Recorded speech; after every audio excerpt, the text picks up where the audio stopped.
you cannot ever think of future without thinking of the young generation. And I always say this, our seats and our places have to be inherited one day to another generation. So involving the young generation right now is an ideal thing, and especially bringing young Rotarians into Rotary. Because when I joined Rotary, I was 35 years old. I know, considered that time very young, and now I'm 55. Somebody have to take, you know, the load of work and the experience we have and do more of it.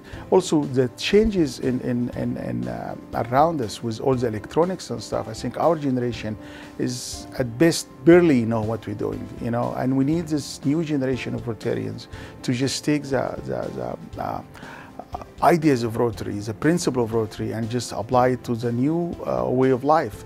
And I think without doing this and bringing young people into our organization and doing more events with young people, explaining to young people why we're a Rotarian, why Rotary is the ideal way to live your life, we'll be missing a lot. We're going to grow old, and not only by age, we're growing old away from technology and away from the new way of life. I think Rotary is not going to survive without it. And if Rotary built to have peace around the world, the only way we can do that is the new generation. I think the future of Rotary does fall on the next generation, no doubt. I think ultimately people know about Rotary probably just a little bit later in life.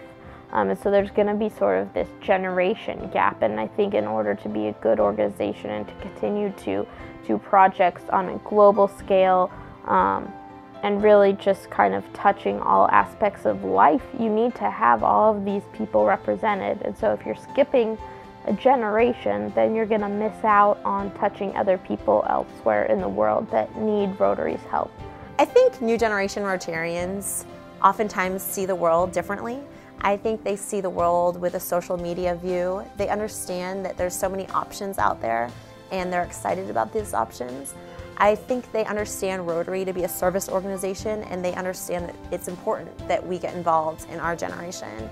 But I think they also see it as so much more. I think service above self is such a spectacular statement, because where else can you do it? Rotary provides that perfect platform to be able to come, be in connection and fellowship with each other. And as our world continues to get smaller with technology and traveling, this is the generation that needs to embrace it, and it's our job to make a difference.